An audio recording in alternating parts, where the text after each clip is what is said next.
South Africa, where the streets are always buzzing, the chows are lekker brew, and the Springboks are our pride and joy.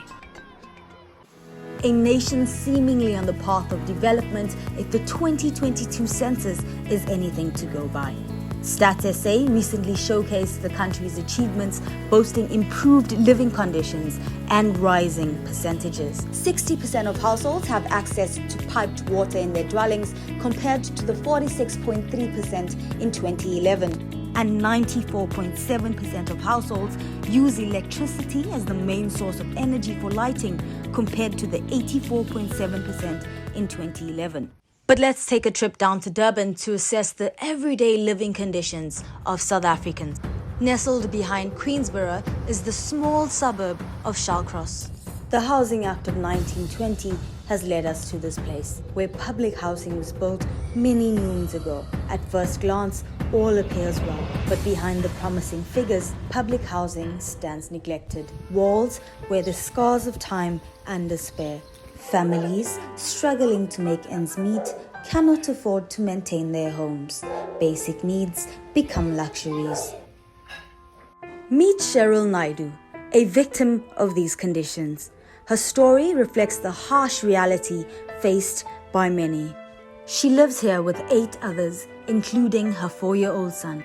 Cracked walls, broken doors, and crumbling ceilings are witnesses to this family's suffering. In a land of plenty, they struggle to find hope.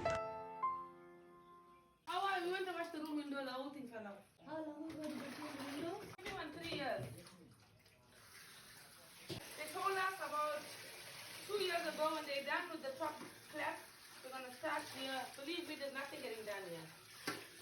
And now the flats are ownership. Yeah, we got title deed. Right now, the flat, the Shallcross flat is made for residents that of low income and sort of middle income. As a councillor, I would have never advised the residents to take up ownership, due to the fact that I know that once you become the owner of a building, you are now responsible for the repairs, for the cutting of the grass. And once they go into a body corp, they've got to pay levies every month. Come on, Mom, don't take the title deed. But they forced when they gave it to us. Sadly, their story is not isolated.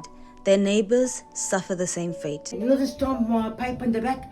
My house, when it rains, my kitchen gets flooded water. How many times I complained? I'm so tired of them. I'm so tired of it. With no hope in sight and a seeming lack of concern for the livelihoods of the residents, the dangers are increasing. Upstairs and downstairs. When they open, I get burnt. You ask how I get burnt. When I open, they're getting burnt upstairs.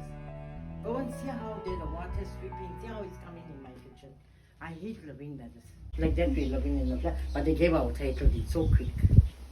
Did they tell you when they're going to come renovate? They're not telling, they're saying this year, next year. They said end of this year. Then they're saying us next year. Now I hear they put a stop to it. Right now, they stopped with the renovation, and they stopped moving all the residents to the park homes and all of that, because new people have taken over, and I'm trying to find out what exactly is happening. With no answers and no other choice, residents are forced to come up with creative fixes to restore some sort of normalcy. Cracks like this one are filled with whatever resources residents can access.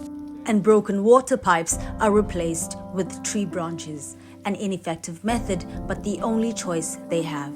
The census numbers tell a beautiful story, but they don't tell the whole truth. Behind the facade of progress lies a tale of broken promises. We must question, we must challenge. The people deserve more than statistics. They deserve genuine change, and the children deserve an environment they can thrive in.